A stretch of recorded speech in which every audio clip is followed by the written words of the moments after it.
Avec la collaboration des cercles horticoles et du Crédit Agricole, nous avons le plaisir de vous présenter un de nos bricoleurs astucieux. André Delbouille d'Oderghem, passionné de bégonia, a imaginé puis construit une serre dans sa cave.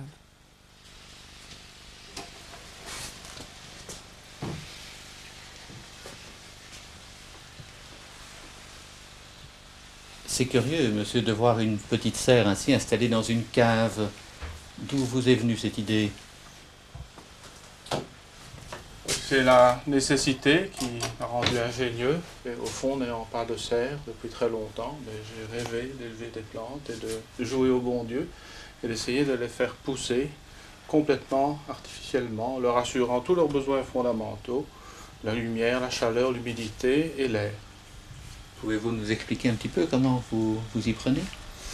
Bien, c'est très simple. Nous réalisons la température par la cave elle-même, qui, comme dans toute maison moderne, est tempérée, étant donné la proximité de la cave au chauffage.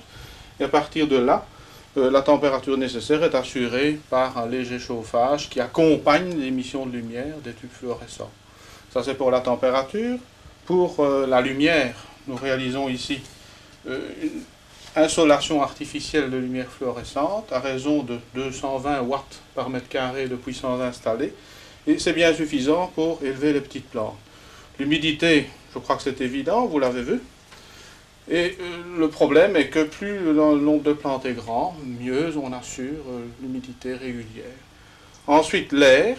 L'air doit apporter l'anhydride carbonique, le CO2, au niveau des plantes. Donc nous devons renouveler l'air et on assure également cette fonction de renouvellement de l'air. Alors, dans l'ensemble, bien que nous soyons dans une cave, la fonction principale du point de vue thermique, température, est de refroidir et non pas de chauffer le système. Ce qui fait que la ventilation assure et le renouvellement de l'air, et le refroidissement, et l'évaporation qui elle-même facilite la croissance des plantes. Est-ce que ça vous a demandé beaucoup de temps? Est-ce que ça vous a coûté cher, cette installation?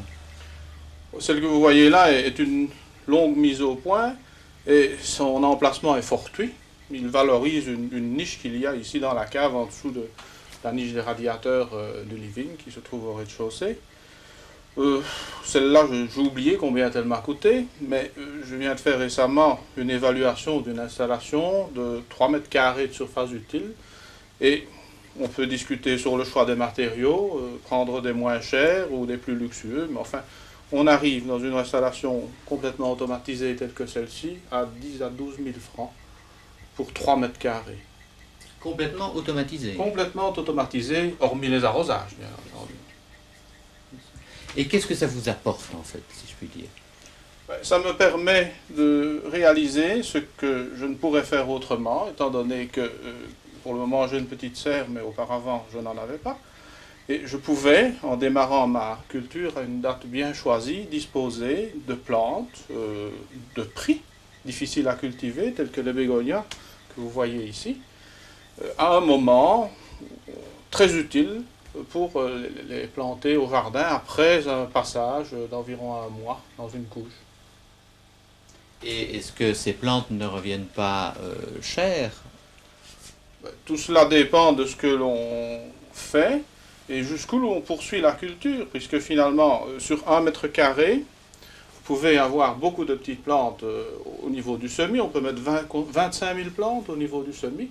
Et à ce niveau, le prix de revient unitaire est dérisoire. Mais à partir du moment où on repique, premier piquage, ça fait 2 cm, c'est déjà un peu plus consistant. Deuxième repiquage, 5 cm, on ne met plus que 400 plantes au mètre carré. Et si on va jusqu'à l'empotage, alors à ce moment-là, ça commence à marquer. Mais sinon, on revient avec des plantes complètes, valables, disons, au niveau de 4 francs pièce, du genre bégonia. Donc c'est un prix intéressant. C'est un prix intéressant si on considère le prix du marché, mais ça reste un hobby. Ça reste un hobby, bien sûr. Et est-ce que ça vous permet de peut-être de cultiver des variétés que l'on ne trouve peut-être pas dans le commerce? Exactement, oui. Je ne pense pas que je pourrais entreprendre ce genre de culture sans cet appareil. Est-ce que cette réalisation est à la portée d'un amateur? Certainement, à condition d'avoir quelques notions de bricolage et d'électricité. Parce que le problème électrique est un peu particulier. Étant donné que nous sommes en atmosphère humide, on ne doit avoir que des matériaux de tout premier choix. Et en plus, on doit monter l'installation d'une manière particulière. Notamment, chaque tube fluorescent correspond à un ballast. Les ballasts dégagent beaucoup de chaleur, c'est l'équivalent de 10 Wh par tube de 40 watts. Et cette chaleur est indésirable à l'intérieur, donc il faut placer cette ballast à l'extérieur et sur un support incombustible tel que l'asbestiment pour éviter les incendies. Il y a quelques petites subtilités comme ça. Je pense que le problème avec une installation telle que celle-ci, c'est qu'on doit se tenir à une programmation rigoureuse pour valoriser au maximum l'espace, qui finalement revient très cher. Alors j'ai quelques plantes d'âge divers que je vais vous montrer.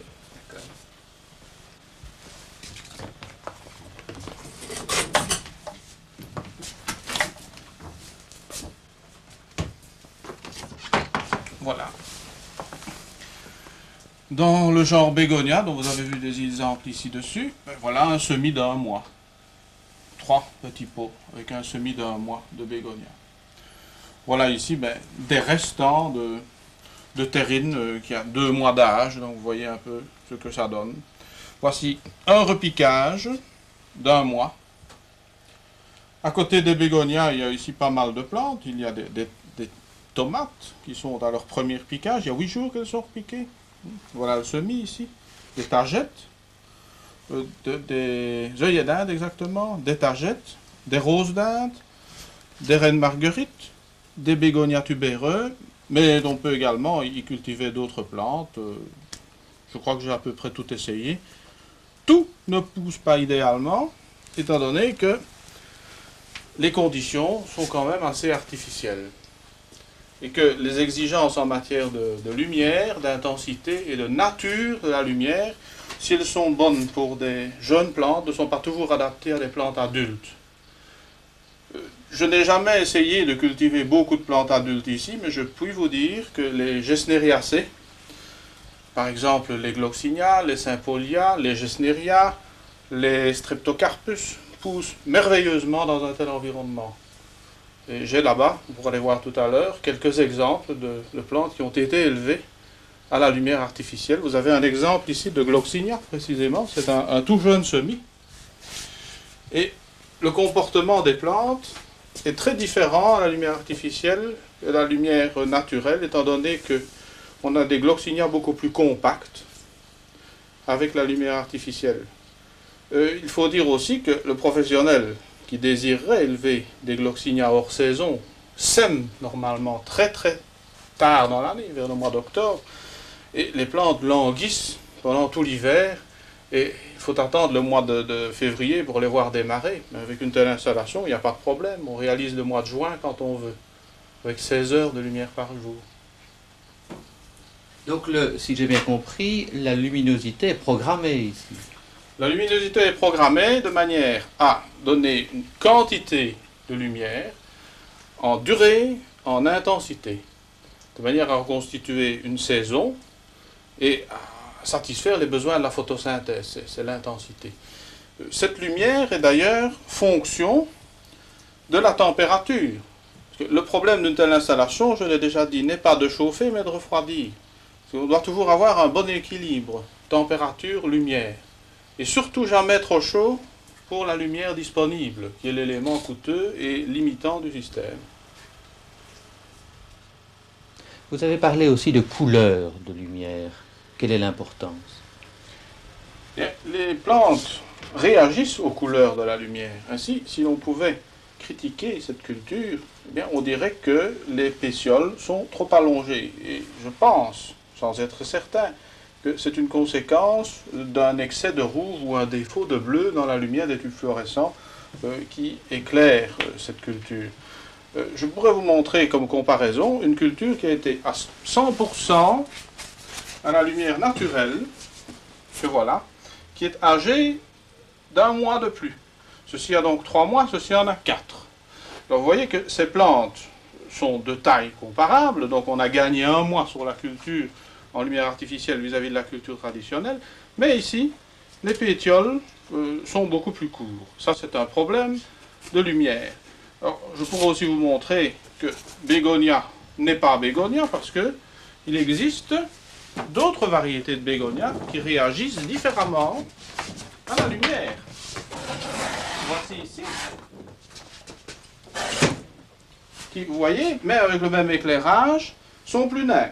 Alors, je m'interroge, n'est-ce pas un effet combiné de la lumière et de la température, parce que nous avons évoqué l'association lumière-température, et je voudrais compléter ce que nous avons dit tout à l'heure, en insistant sur le fait qu'on doit tenter, dans une telle installation, de réaliser un cycle circadien. Que veut dire ce mot?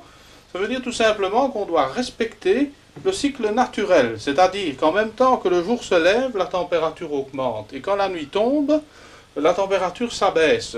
Alors parallèlement à tout ça, le degré hygrométrique le matin diminue avec l'échauffement de la température et la nuit augmente. C'est un facteur essentiel.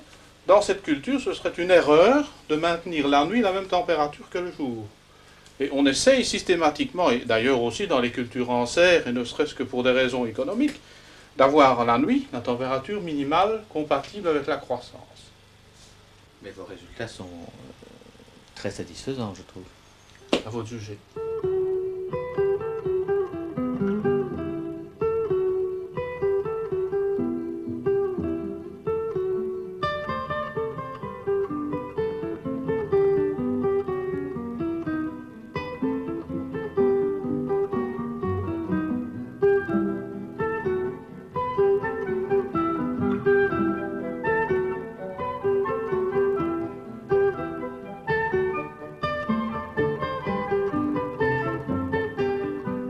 Seriez-vous d'avis d'aider ou de conseiller les amateurs qui seraient désireux de se fabriquer une telle installation?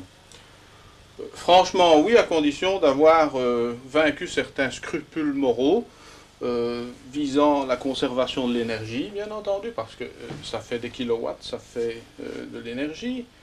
Mais je pense que l'amateur ne reculerait pas devant une telle dépense et devant un tel scrupule quand on compare les résultats vis-à-vis des moyens à mettre en œuvre, des moyens qui restent relativement modestes et qui permettent d'obtenir des résultats que on ne sait pas obtenir autrement. Je connais plusieurs amis qui ont adopté ce système et en sont absolument enchantés. Et par exemple, les bégonias les réussissent sans problème, alors que c'était un échec depuis des années et des années.